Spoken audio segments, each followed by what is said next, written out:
Insomniacs Anonymous presents the creepiest true stories collected from the darkest corners of the web. Listener discretion is advised.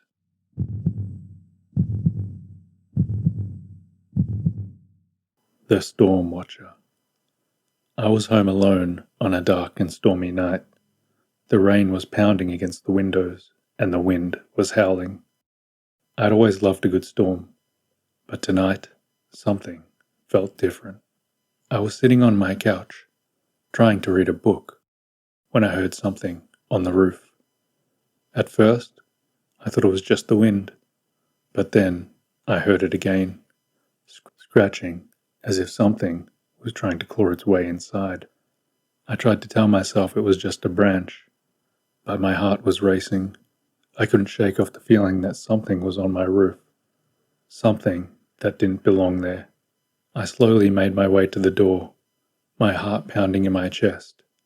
I reached for the doorknob, but my hand was shaking so badly I could barely grip it. I took a deep breath and opened the door.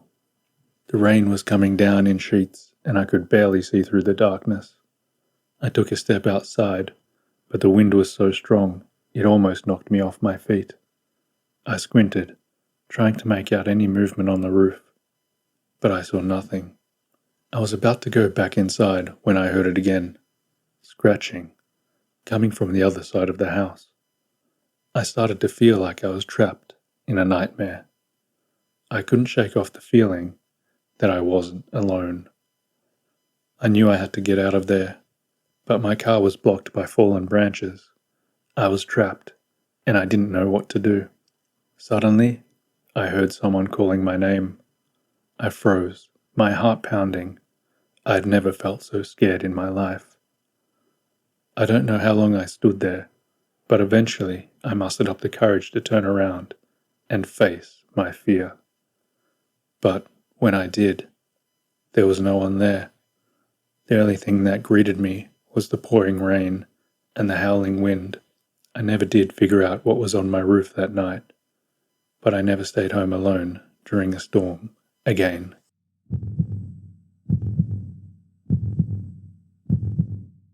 Twilight Terror. I had always been an avid hiker, and I'd heard about a beautiful remote forest that was just a few hours outside of the city. I'd planned to take a hike there on a sunny afternoon, but due to unforeseen events, I was only able to go on this hike at dusk.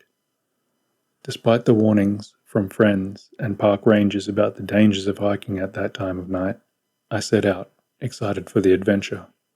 As I began my hike, the sky was a deep orange, and the light was quickly fading. The forest was eerily quiet, and I couldn't help but feel like I was being watched.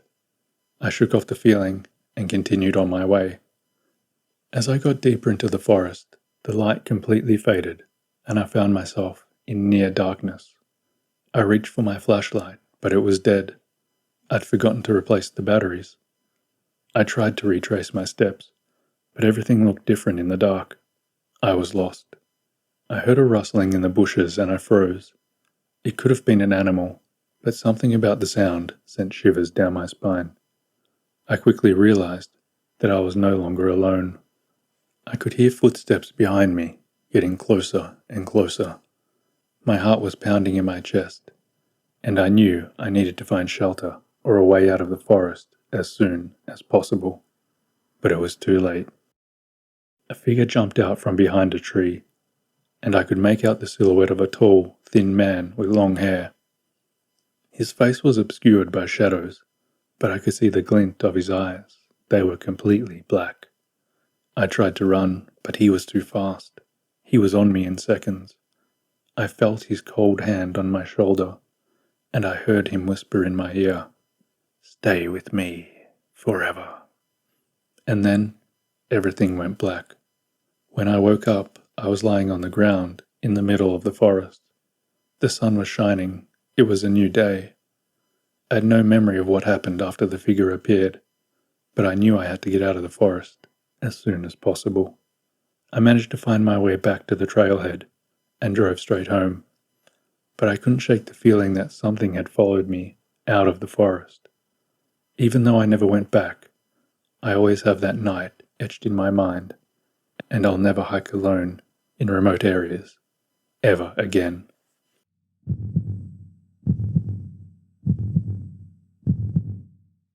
The unseen presence. I've always been sensitive to the unseen world. I can feel when a spirit is present, and I've always known when to trust my instincts. That's why, when I started to feel a presence in my house at night, I knew something was wrong. At first it was just a feeling, like someone was watching me as I slept. I would wake up in the middle of the night, feeling like I wasn't alone in my bedroom. But when I turned on the light, there was no one there. I tried to brush it off as my imagination, but the feeling only grew stronger. I started to see things out of the corner of my eye, shadows moving where there should be none. I heard footsteps in the hallway when I was home alone, and I could feel a presence in the room with me. I didn't know what to do. I was terrified, but I didn't want to believe that my house was haunted. I tried to ignore it, but the presence only seemed to grow stronger. One night, as I was trying to fall asleep, I heard a voice. It was soft at first, barely a whisper, but it grew louder and louder until it was a deafening scream. I woke up in a cold sweat, my heart racing. I couldn't take it anymore. I had to do something. I gathered up all my courage and confronted the presence. I asked it to leave my house, to leave my home. The presence didn't respond, but it left me alone from that night on. I never knew what it was or why it was there. I'm just glad it's gone. I don't think I could have handled much more of that terror.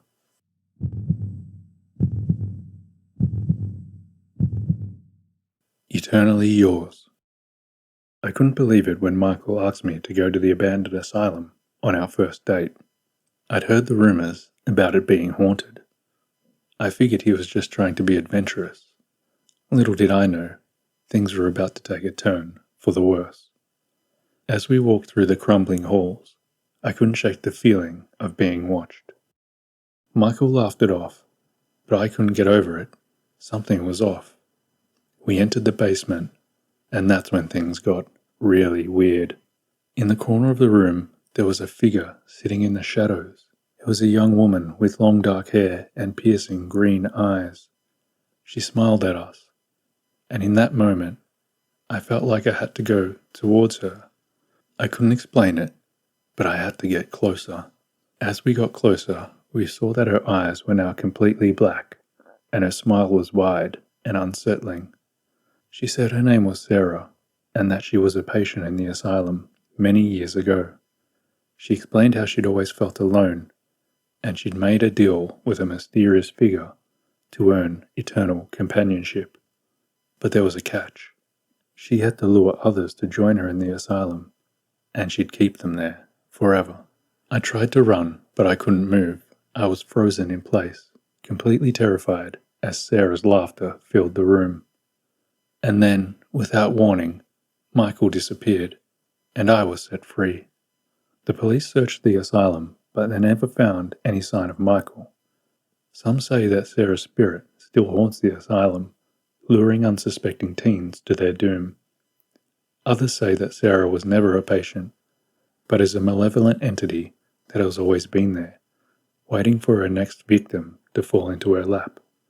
These days, the asylum is off limits. The town has erected a fence and a plaque telling the story of Michael's fate, along with a warning not to enter. But some say on quiet nights, you can still hear Sarah's laughter coming from within the asylum, and you can still make out a ghostly figure of a young man wandering the dark halls, alone, aimlessly.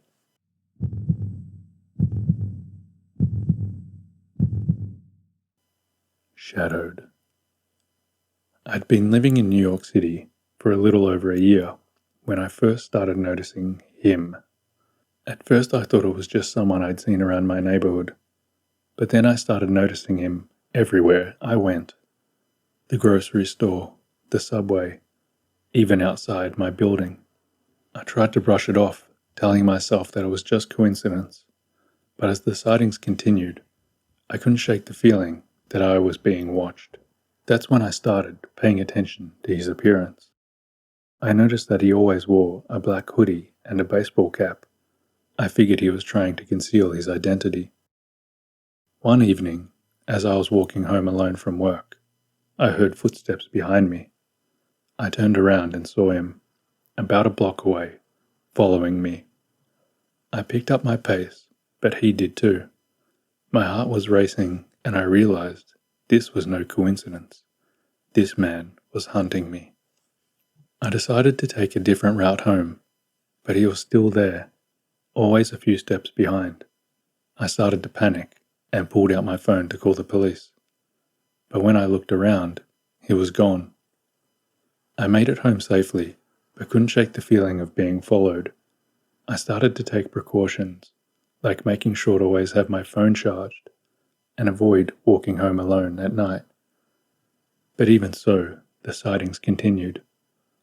I started to feel like a prisoner in my own city, like I couldn't leave my apartment without worrying about running into him. I couldn't sleep at night. I was always on edge. I didn't know who he was or what he wanted, but I knew I needed to find a way to stop him before it was too late.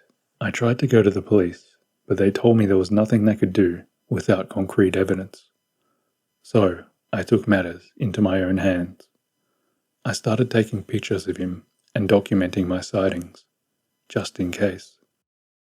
I don't know what this man wanted or how he knew me, but I wasn't going to wait around to find out. I wasn't going to be his victim.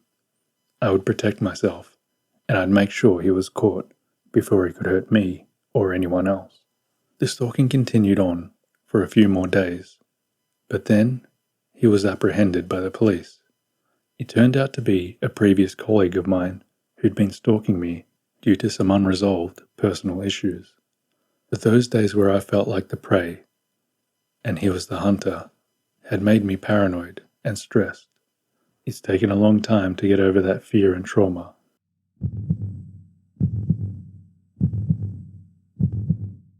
Well, that's it for this episode. I look forward to your company next time.